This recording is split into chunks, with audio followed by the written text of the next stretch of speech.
అయితే రాజారెడ్డి వీధిలో ప్రవీణ్ పగడాలన్న మూడో లైన్లో ఒక సుమారుగా 10వ తరగతి వరకు చదువుకునేంత వరకు ఈ ఇంట్లో కిరాయికుండే. ఈ ఇల్లు 2 పోర్షన్లు, ఇదొక పోర్షను, ఇదొక పోర్షన్. ఈ పోర్షన్ లో మాత్రం ప్రవీణ్ అన్న ఉండే. సో ప్రవీణ్ అన్న ఉన్న పోర్షన్ మాత్రం ఈ ఇంట్లో ఉన్నారు వాళ్ళు. ఇగో ఇది. సో ఈ ఇంట్లో ఉన్నారు. ఈ ఇంట్లో ఇప్పుడు ఇదేమో అంతా మొత్తం కూలిపోయి ఉన్నది. ఈ ఇంట్లో ప్రవీణ్ అన్న ఉండేవారు. దగ్గర దగ్గర 10వ తరగతి అంటే 16-17 సంవత్సరాల వయసు వచ్చేంత వరకు ఈ ఇంట్లో ఉన్నారు. 14-15 సంవత్సరాల వయసు వచ్చేంత వరకు ఈ ఇంట్లో. సో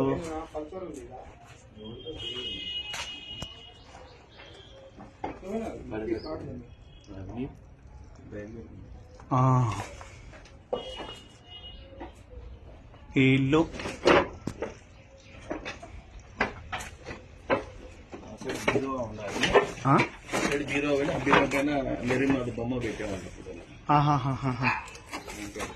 ఏది ఇక్కడనా?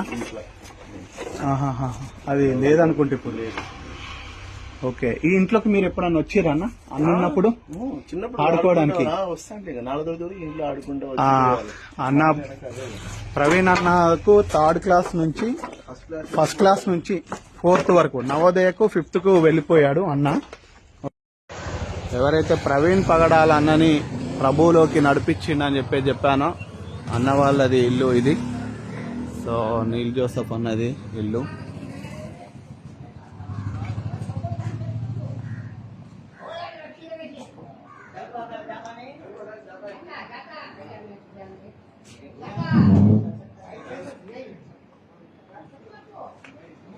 అక్క డోర్ తీస్తావా అటు? ఇది నీల్ జోసఫ్ అన్న. నీల్ జోసఫ్ అన్న అంటే ఇదిగో పాపని ఎత్తుకొని ఉన్నాడు కదా ఇక్కడ, నీలన్న వాళ్ళ ఫ్యామిలీ. సో ప్రవీణ్ అన్నని ప్రభువులోనికి నడిపించిన వ్యక్తి నీలన్న వాళ్ళ అమ్మ, నాయన, వాళ్ళ నాయన నీలయ్య గారు చనిపోయారు. అమ్మగారు కూడా. నీలయ్య గారు టీచరు ఇక్కడ.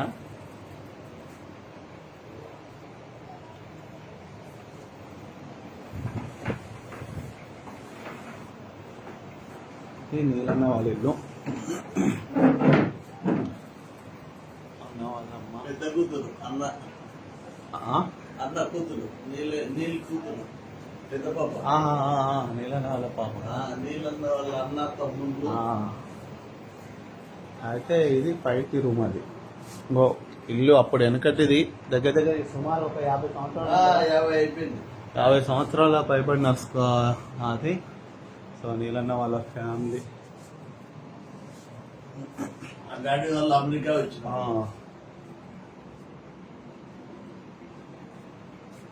సో అయితే ఇది నీల్ జోసఫ్ అన్న వాళ్ళ ఇల్లు.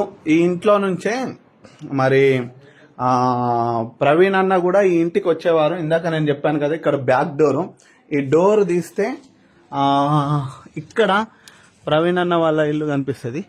సో ఇది నీలన్న వాళ్ళ పైన ఇల్లు. సో ఇక్కడ నుండి చూస్తే ఇది వెనకాల గేటు. ఈ గుమ్మం ఇట్లా నడుచుకుంటూ వెళ్తే వీళ్ళు వచ్చేది. సో ఇక్కడ నుండి వీళ్ళు ఈ రూట్లో వచ్చేవాళ్ళు. ఇది ప్రవీణ్ అన్న వాళ్ళ ఇల్లు. సో ఇక్కడ ఈ ఇల్లు పరిచయం ఇలా. ఇది అయితే ప్రవీణ్ అన్న వాళ్ళ ఇల్లు ఏమో ఇది మొత్తం ఇది ఓన్ హౌస్ వాళ్ళది, అన్న వాళ్ళది. ఈ వెనకాల ఉన్నప్పుడు నీలన్న దగ్గరికి ఇట్నుండి వచ్చి అన్న ఇలా పరిచయం కాబట్టి ఇలా పరిచయము వాళ్ళకు అంతా క్లోజ్గా ఏర్పడ్డది. సో ఈ పరిచయం అన్నట్టు. ఇది నీలన్న వాళ్ళ ఇంటికి ఇటు దారి. ఇది ఈ దారిలోకి వెళ్ళి ఇటు వెనకకు ఒక దారి ఉంది. నీలన్న వాళ్ళ ఇల్లు, మన ప్రవీణ్ అన్న వాళ్ళ ఇల్లు అక్కడ. సో ఇక్కడ దారి. అందరికి ప్రైజ్ లార్డ్, షలోమ్ అన్న. ప్రైజ్ లార్డ్ అన్న. సో నా ముందు స్పర్జన్ రాజ్ అన్న అని ఉన్నారు. కడప జిల్లాకి, నేను కడప ప్రాంతానికి రావడం జరిగింది. అయితే ఇందాక వీడియోలలో ప్రవీణ్ అన్న స్కూలు, ప్రవీణ్ అన్న నివసించిన ఇల్లు, రెంట్కున్న ఇల్లు, వాళ్ళ సొంత ఇల్లు, ఆ వీడియోలు అనేవి చూడడం జరిగింది. వాటిని రికార్డ్ చేసుకున్న తర్వాత ప్రవీణ్ అన్న అప్పుడప్పుడు కడపకు వచ్చినప్పుడు రేరుగా ఎస్పీజీ చర్చ్కి వస్తారు అని చెప్పేసి చిన్నప్పుడు తన చిన్ననాటి కాలంలో చదువుకునే కాలేజ్, ఇంటర్మీడియట్ ఆ సమయంలో కూడా ఈ చర్చికి వచ్చేవాళ్ళు. వాళ్ళ అమ్మ వాళ్ళని, వాళ్ళ మేనమామ వాళ్ళు ఈ చర్చికి నడిపించే వాళ్ళు అని చెప్పేసి తెలిసింది. ఒకసారి ఈ చర్చిని కూడా చూద్దాము అని చెప్పేసి వచ్చినప్పుడు నాకు అనుకోకుండా మేము ఇక్కడ కాస్త రిలాక్స్ అయ్యి కూర్చున్నాము. వెంటనే మా పక్కనున్న ఇప్పుడు ఈ బ్రదర్ పేరు స్పర్జన్ రాజ్ అన్న మాటల్లో మాట్లాడుతూ ప్రవీణ్ అన్న వాళ్ళ క్లాస్మేట్స్ కానీ ప్రవీణ్ అన్నతో ఉన్న వ్యక్తులు మేము మాట్లాడుకుంటున్న సమయంలో స్పర్జన్ అన్న మాట్లాడుతూ ప్రవీణ్ బ్రదర్ మాకు తెలుసండి అని చెప్తూ వస్తుండు. అన్నకు కూడా ఒక థియాలజీకి సంబంధించిన, బైబిల్కి సంబంధించిన క్లాసెస్ ఒక ప్రొఫెసర్గా కొన్ని రోజుల వరకు అన్న క్లాసెస్ చెప్పాడు. ఆ క్లాసెస్లలో మంట పుట్టింది మాకు. చచ్చిపోయిన క్రైస్తవ్యాన్ని కడప ప్రాంతంలో ఉన్న ఒక నిర్జీవ స్థితిలో ఉన్న వాళ్లకు ప్రవీణ్ పగడాలన్న మాట్లాడుతుంటుంటే రోమాలు నిక్కబొచ్చుకునేవి అని చెప్పేసి చెప్తున్నాడు. అన్న ఎలా పరిచయం ప్రవీణ్ అన్న మీకు, ఏంటి? యాక్చువల్ సార్, నేను ఇండియా థియాలజికల్ బైబిల్ కాలేజీలో నేను నేర్చుకున్నాను దైవశాస్త్రాన్ని. ఏ ఇయర్ లో? 2016-17. ఆ ఇయర్ లో ఒకనొక రోజు బైబిల్ క్లాస్ కు ఫ్యాకల్టీ వేరే వాళ్ళు రావాలి, కానీ ఆ ప్లేస్ లో ప్రవీణ్ పగడాల సార్ గారు వచ్చారు. మరి ఆయన నాకైతే పరిచయం లేదు, కానీ ఉన్న పల్లంగా వచ్చి పాపశాస్త్రం అనే దైవశాస్త్రం గురించి బోధించారు. ఆయన చెప్పిన, అంటే ఆయన ముందు ఎలా జీవించాడు, ఆయన చరిత్ర వినగానే నాకు ఇంత గొప్ప దైవజనుడు కడపలో ఉన్నాడా అని నా హృదయం చాలా సంతోషము ప్లస్ కలవరం వచ్చింది. ఓకే.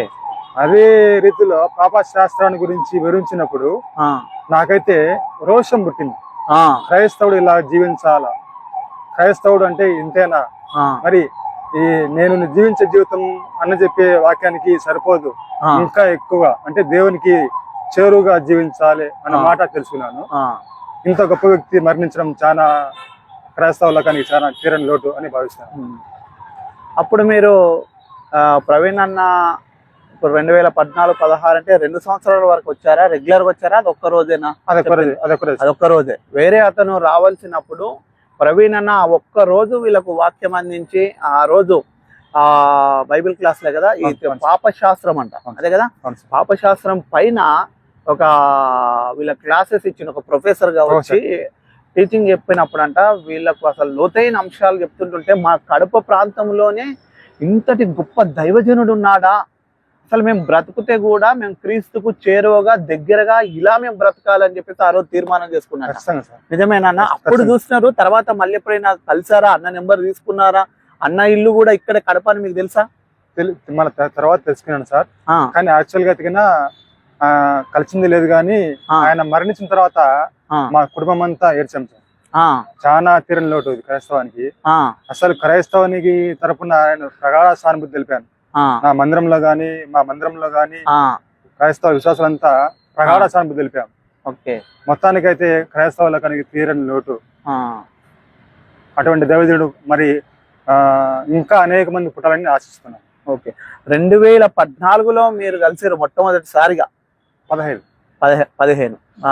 14-16 నుంచి అది నడుస్తుంటే 15 నాడు 15లో మీ దగ్గరికి ఒక సేవకుడు రావాల్సిన ప్రీచర్ రాకపోవడం వల్ల ప్రవీణ్ అన్న రావడం వల్ల ఆ రోజు పరిచయం అయినా. ఆ 2015 సుమారుగా అంటే 10 సంవత్సరాలు అవుతుంది, ఎప్పుడు కూడా కలవలేదు. కానీ అప్పుడప్పుడు ప్రవీణ్ అన్న వాక్యాలు మాత్రం వింటున్నారు. ఆ రోజు ఒక్క రోజు మాట్లాడిన రగిలించిన మాటలు మాత్రం మీ హృదయంలో ఉన్నాయి.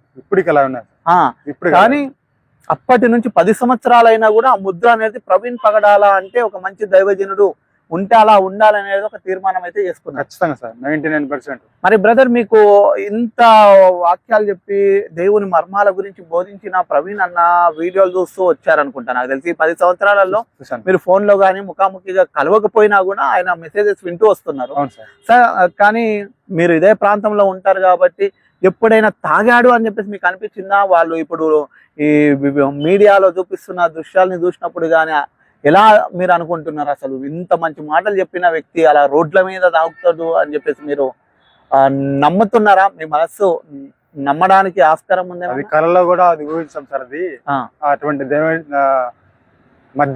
మద్యపానం సేవించద్దు అని చెప్పే వ్యక్తి అలా ఎవరు చేయరు. ఈవెన్ ప్రవీణ సార్ కాదు కానీ నాతో సహా నేను కూడా 10 మందికి వాక్యం చెప్పేవాడిని. నేను దారి తప్పితే అది అంబులెన్స్ యాక్సిడెంట్ అవుతుంది. కానీ అది అసత్య ప్రచారం. 90 కాదు, 100కు 200% అసత్య ప్రచారం.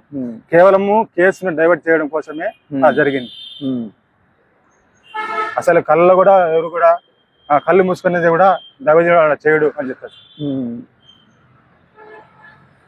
సో మన స్పర్జన్ రాజ్ బ్రదర్ మనకు అనుకోకుండా ఇక్కడ ఎస్పీజీ చర్చ్ దగ్గర కలవడం జరిగింది. బ్రదరు మేము మాటల్లో షేర్ చేసుకుంటున్నప్పుడు ఆయన హృదయంలో నుండి మాట్లాడుతున్నాడు. ప్రవీణ్ పగడాల లాంటి వ్యక్తిని మేము అసలు మళ్ళీ ఆ జీవితంలో కూడా చూడలేము అని అనుకుంటున్నాను. నిజంగా అంతటి గొప్ప దైవజనుడు. మాకు ఆ రోజు 2015లో ఒక రోజు వచ్చి చెప్పిన ఆ వాక్యాలు గుండెల్లో ఇప్పటికట్టని భద్రంగా ఉన్నాయి. ఆయన మాట్లాడుతున్నప్పుడు రోమాలు నిక్కబొడుచుకున్నాయండి. అలాంటి వ్యక్తి తాగుతాడు అని చెప్పేసి నేనే వాక్యం చెప్తుంటాను.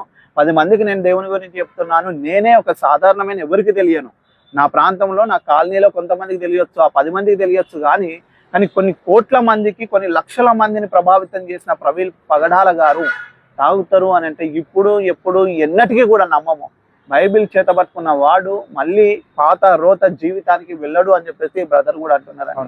ఇది కడప ప్రాంతంలో అతను ముఖాముఖిగా ఆ రోజు ప్రవీణ్ అన్న ఒక పాపశాస్త్రం గురించి ఒక ప్రొఫెసర్గా వచ్చి బోధించినప్పుడు ఒక ఉజ్జీవము అనేది రగిలిందని చెప్తున్నాడండి. Thank you. షలోమ్. Praise the lord.